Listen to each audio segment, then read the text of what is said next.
الحمد لله وحده والصلاة والسلام على من لا نبي بعده وعلى آله وصحبه أجمعين أما بعد فأعوذ بالله من الشيطان الرجيم رب اشرح لي صدري ويسر لي أمري واحلل عقدة من لساني يفقهوا قولي ربنا زدنا علما سبحانك لا علم لنا إلا ما علمتنا إنك أنت العليم الحكيم۔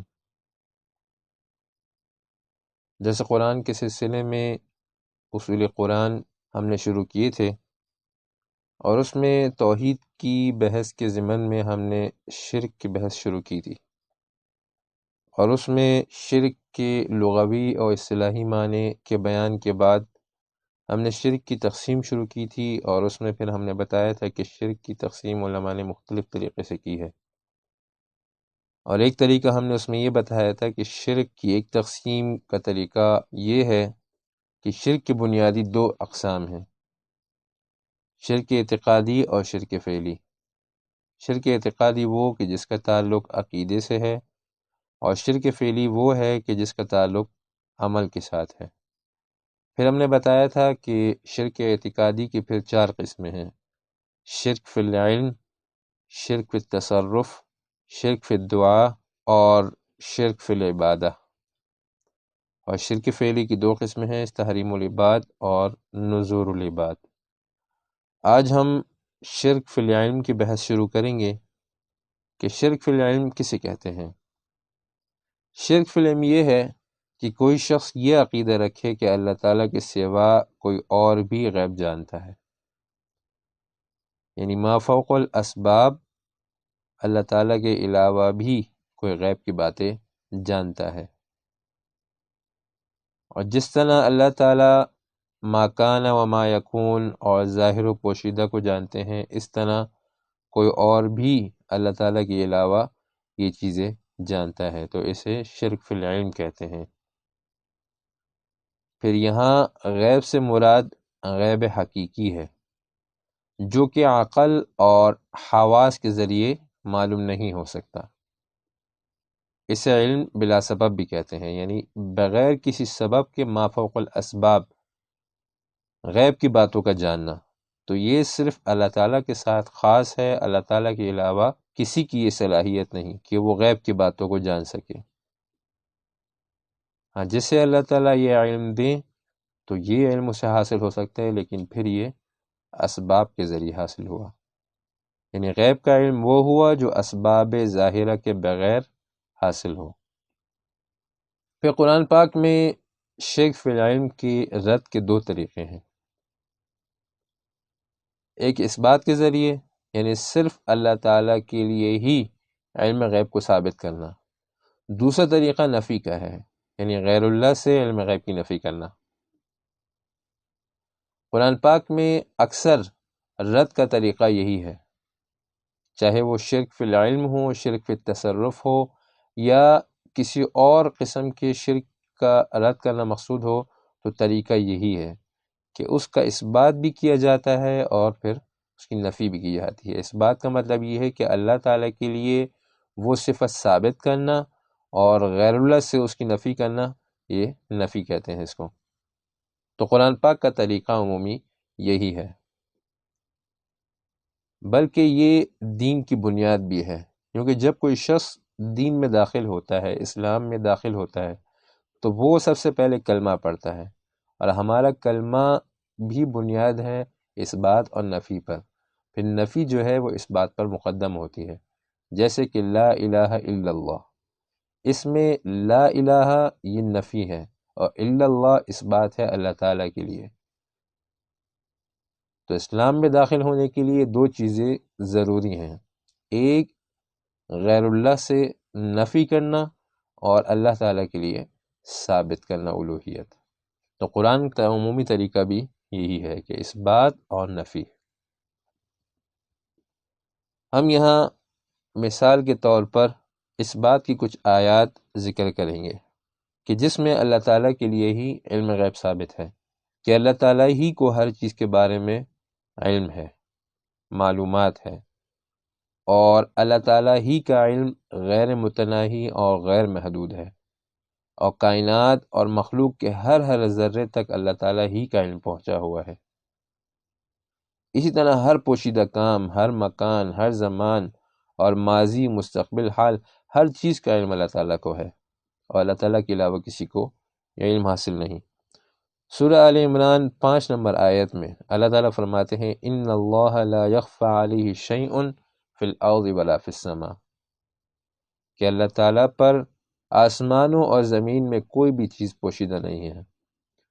اسی طرح سورۃ الانعام 3 نمبر آیت میں اللہ تعالیٰ فرماتے ہیں وَهُوَ اللَّهُ فِي السَّمَاوَاتِ وَفِي الْأَرْضِ، اللہ تعالیٰ ہی ہے آسمانوں اور زمین میں الہ۔ یعلم سرکم وجہرکم ویعلم ما تکسبون، یعلم سرکم، اللہ تعالیٰ جانتے ہیں تمہاری پوشیدہ باتوں کو، یعنی جو تمہارے دل میں ہے، وجہرکم، اور جو تمہاری ظاہری باتیں ہیں، یعنی جو تم زبان سے کرتے ہو، ویعلم ما تکسبون، اور جو تم اپنے انداموں سے کام کرتے ہو وہ بھی اللہ تعالیٰ کو معلوم ہے۔ اسی طرح سورۃ الانعام 59 نمبر آیت میں اللہ تعالیٰ فرماتے ہیں وَعِندَهُ مَفَاتِحُ الْغَيْبِ لَا يَعْلَمُهَا إِلَّا هُ، اللہ تعالیٰ ہی کے پاس ہے مفاتح الغیب، غیب کی کنجیاں، لا يعلمها الا هو، نہیں جانتا اس کو مگر ایک اللہ تعالیٰ ہی جانتے ہیں۔ وَيَعْلَمُ مَا فِي الْبَرِّ وَالْبَحْرِ، اور خشکی و تری میں جو کچھ ہے وہ اللہ تعالیٰ کو علم ہے۔ وَمَا تَسْقُطُ مِن وَرَقَةٍ إِلَّا يَعْلَمُهَا، اور جو پتا بھی درخت سے گرتا ہے اس کا بھی اللہ تعالیٰ کو علم ہے۔ وَلَا حَبَّةٍ فِي ظُلُمَاتِ الْأَرْضِ، اور زمین کے اندھیروں میں جو دانہ پھوٹتا ہے وہ بھی اللہ تعالیٰ کو معلوم ہے۔ وَلَا رَطْبٍ وَلَا يَابِسٍ إِلَّا فِي كِتَابٍ مُبِينٍ، اور ہر خشک اور تر چیز اللہ تعالیٰ کو معلوم ہے۔ ان آیتوں کی تشریح مکمل تو درس قرآن میں آ جائے گی، یہاں پہ صرف مثال کے طور پر ہم بیان کر رہے ہیں۔ اسی طرح سورۃ یونس 61 نمبر آیت میں اللہ تعالیٰ فرماتے ہیں وَمَا تَكُونُ فِي شَأْنٍ وَمَا تَتْلُو مِنْهُ مِنْ قُرْآنٍ وَلَا تَعْمَلُونَ مِنْ عَمَلٍ إِلَّا كُنَّا عَلَيْكُمْ شُهُودًا إِذْ تُفِيضُونَ فِيهِ، کہ آپ جو بھی کام کرتے ہیں اور جو بھی آپ قرآن پاک میں سے تلاوت کرتے ہیں اور جو کوئی عمل کرتے ہیں تو وہ اللہ تعالیٰ کو معلوم ہے۔ وَمَا يَعْزُبُ عَنْ رَبِّكَ مِن مِّثْقَالِ ذَرَّةٍ فِي الْأَرْضِ وَلَا فِي السَّمَاءِ وَلَا أَصْغَرَ مِن ذَلِكَ وَلَا أَكْبَرَ إِلَّا فِي كِتَابٍ مُبِينٍ، آسمانوں اور زمین میں ذرہ برابر بھی کوئی چیز اللہ تعالیٰ سے پوشیدہ نہیں ہے، چاہے وہ چھوٹی ہو یا بڑی ہو۔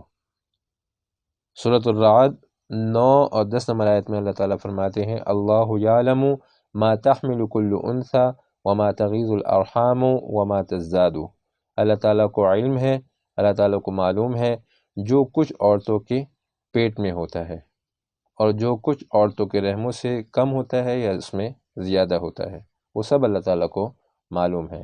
عالم الغیب والشہادۃ الکبیر المتعال، اللہ تعالیٰ حاضر و غائب کے جاننے والے ہیں۔ سواء منکم من اسر القول ومن جہر بہ، برابر ہے اللہ تعالیٰ پر کہ کوئی شخص پوشیدہ بات کرے یا زور سے بات کرے، اللہ تعالیٰ کو سب کا علم ہوتا ہے۔ ومن هو مستخف باللیل وسارب بالنہار، اور جو کوئی چھپنے والا ہو رات میں یا چلنے والا ہو دن میں، وہ سب اللہ تعالیٰ کو معلوم ہوتا ہے، اللہ تعالیٰ کے سامنے ظاہر ہوتا ہے۔ سورۃ ابراہیم 38 نمبر آیت میں اللہ تعالیٰ فرماتے ہیں ربنا انک تعلم ما نخفی وما نعلن وما یخفی علی اللہ من شیء فی الارض ولا فی السماء، اور اللہ تعالیٰ پر آسمان و زمین میں جو کچھ ہے پوشیدہ نہیں ہے۔ سورۃ الحجر 24 نمبر آیت میں اللہ تعالیٰ فرماتے ہیں وَلَقَدْ عَلِمْنَا الْمُسْتَقْدِمِينَ مِنْكُمْ وَلَقَدْ عَلِمْنَا الْمُسْتَأْخِرِينَ، اور جانتے ہیں ہم مستقدمین کو تم میں سے، یعنی جو لوگ پہلے گزر گئے وہ لوگ، وَلَقَدْ عَلِمْنَا الْمُسْتَأْخِرِينَ، اور ہم بعد میں آنے والے لوگوں کو بھی جانتے ہیں۔ یا ایک مطلب یہ ہے کہ ہم جانتے ہیں ان لوگوں کو جو آگے بڑھتے ہیں نیکی کے کاموں میں، نمازوں میں، روزوں میں، جہاد میں، اللہ تعالیٰ کے دین کے کام کرنے میں۔ مستقدمین جو آگے بڑھنے والے ہوتے ہیں، پہل کرنے والے ہوتے ہیں، ہم ان کو بھی جانتے ہیں۔ وَلَقَدْ عَلِمْنَا الْمُسْتَأْخِرِينَ، اور ہم جانتے ہیں ان لوگوں کو بھی جو ان نیکی کے کاموں سے پیچھے رہتے ہیں، چھپتے ہیں، جہاد سے بھاگتے ہیں۔ سورہ مریم میں اللہ تعالیٰ فرماتے ہیں 94 نمبر آیت پر لَقَدْ أَحْصَاهُمْ وَعَدَّهُمْ عَدًّا۔ سورۃ لقمان میں اللہ تعالیٰ فرماتے ہیں یا بنی انها ان تک مثقال حبۃ من خردل فتکن فی صخرۃ او فی السماوات او فی الارض یأتی بها اللہ، یعنی اگر کوئی دانے کے برابر بھی نیکی ہوگی، رائے کے دانے کے برابر بھی کوئی نیکی ہوگی، تو اگر وہ کسی چٹان میں یا آسمانوں میں یا زمین میں ہوگی تو اللہ تعالیٰ اس کو لے آئیں گے، یعنی اللہ تعالیٰ کو اس کا بھی علم ہے۔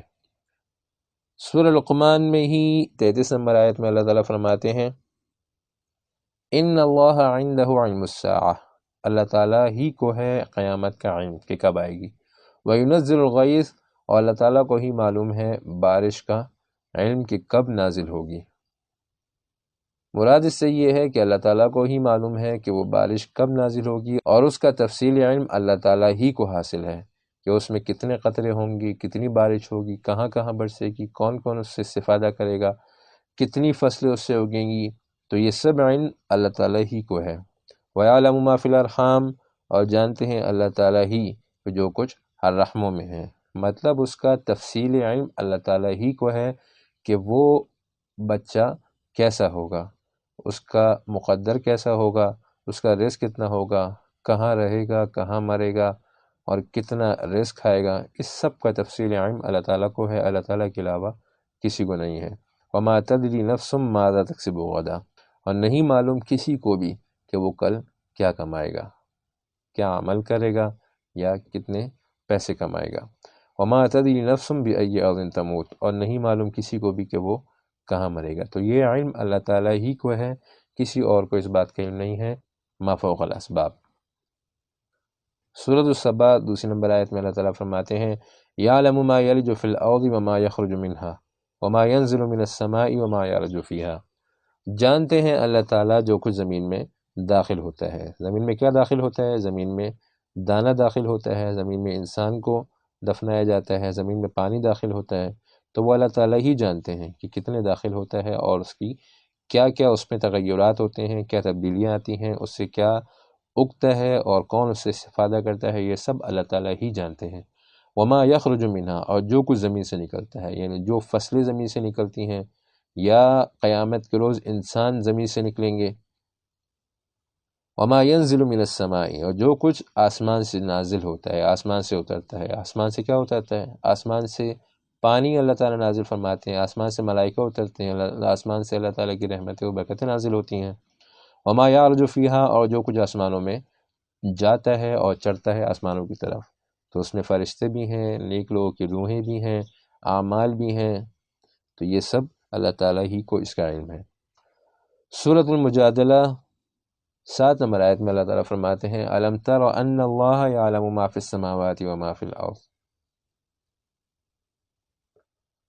اللہ تعالیٰ ہی کو ہے علم اس چیز کا جو کچھ آسمانوں اور زمین میں ہے۔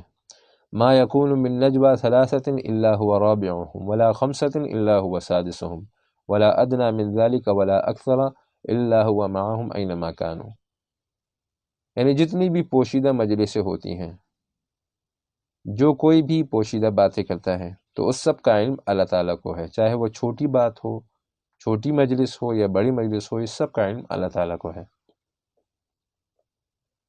علامہ زمخشری رحمہ اللہ اللہ تعالیٰ کے علم کے بارے میں فرماتے ہیں، ان کا ایک شعر ہے یا من یری مد البعوض جناحها فی ظلمۃ اللیل البہیم الالیلی، یعنی وہ ذات جو کہ دیکھتی ہے ایک چھوٹے سے مچھر کے پر کو بھی، کہ وہ مچھر اس کے ذریعے کہاں جاتا ہے، کتنا پھرتا ہے، فی ظلمۃ اللیل البہیم الالیلی، ایک تاریک رات میں، اور ایک کالا مچھر۔ اسی طرح ابن قیم رحمہ اللہ کا شعر ہے فَيَرَى دَبِيبَ النَّمْلِ فِي غَسَقِ الدُّجَى، اللہ تعالیٰ وہ ذات ہیں جو کہ ایک کالی چونٹی کے رینگنے کو بھی کالی رات میں دیکھ سکتے ہیں۔ وَيَرَى كَذَاكَ تَقَلُّبَ الْأَجْفَانِ، اور اللہ تعالیٰ وہ ذات ہیں جو کہ دیکھتے ہیں نظروں کے چلنے کو بھی۔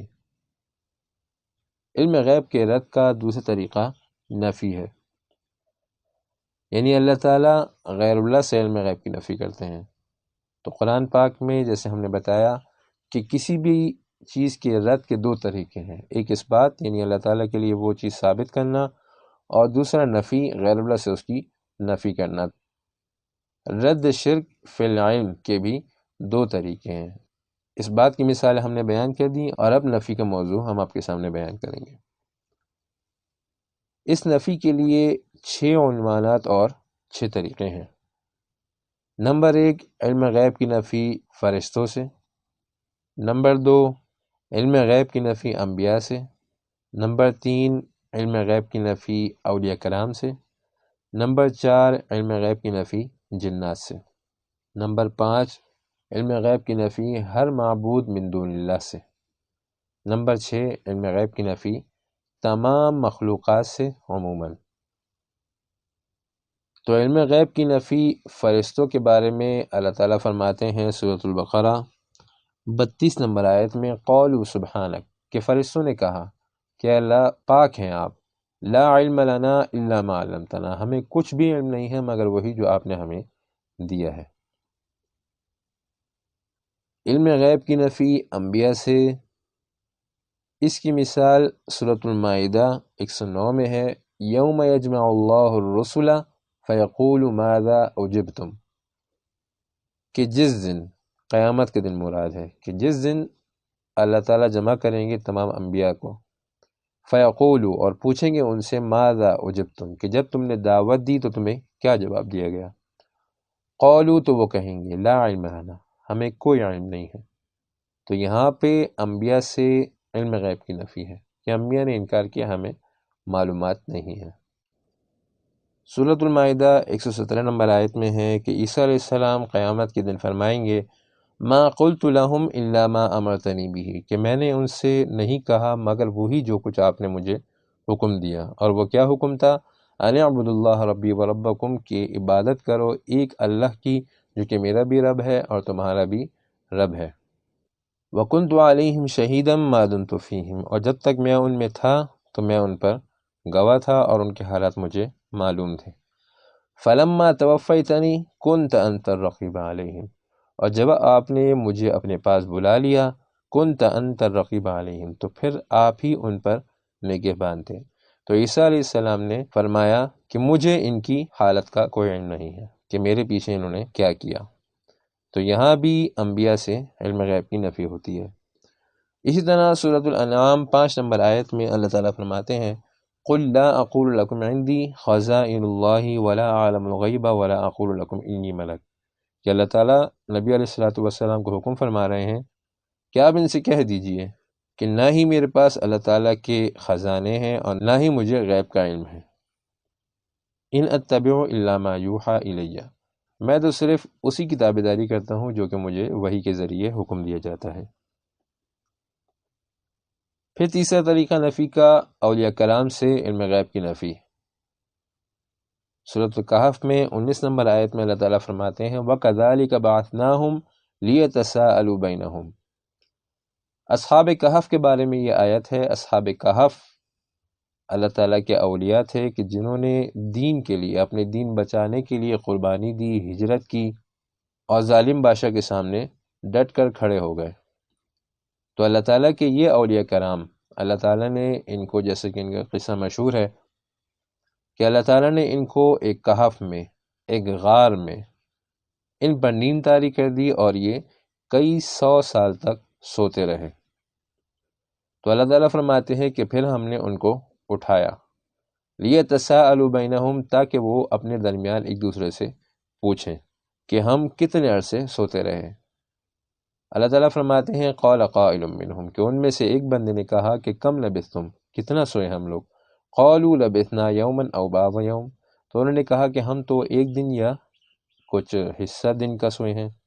قالوا، تو انہوں نے کہا، ربکم اعلم بما لبثتم، کہ تمہارا رب ہی بہتر جانتا ہے کہ تم کتنا سوئے۔ تو یہاں پہ اولیاء کرام سے علم غیب کی نفی ہے کہ انہیں نہیں معلوم تھا کہ وہ کتنا سوئے۔ چوتھا طریقہ علم غیب کی نفی کا، جنات سے علم غیب کی نفی۔ سورۃ السبا 14 نمبر آیت میں اللہ تعالیٰ فرماتے ہیں، فلما قضینا علیہ الموت، کہ جب ہم نے سلیمان علیہ السلام پر موت طاری کر دی، ما دلہم علی موتہ الا دابۃ الارض تأکل من سأتہ، تو ان کو نہیں پتہ چلا سلیمان علیہ السلام کی موت کا مگر ایک کیڑے کے ذریعے، جو کہ دیمک کا کیڑا تھا۔ سلیمان علیہ السلام نے بیت المقدس کی تعمیرات شروع کرائی جنات سے۔ سلیمان علیہ السلام اپنی امسا سے ٹیک لگا کر کھڑے ہوئے تھے اسی حالت میں ان کی روح قبض کر لی گئی۔ جنات جن کو سلیمان علیہ السلام نے کام پر لگایا تھا، ان کو اس بات کا علم نہیں تھا کہ سلیمان علیہ السلام وفات پا چکے ہیں، تو وہ حسب سابق اپنے کام پر لگے رہے، اور اسی طرح 1 سال گزر گیا۔ سورۃ السبا میں یہ قصہ منقول ہے۔ 1 سال بعد دیمک نے جب ان کی امسا کو کھایا تو امسا ختم ہونے کی وجہ سے پھر سلیمان علیہ السلام نیچے گرے، تو جس کی وجہ سے جنات کو پتہ لگ گیا کہ سلیمان علیہ السلام تو وفات پا گئے ہیں۔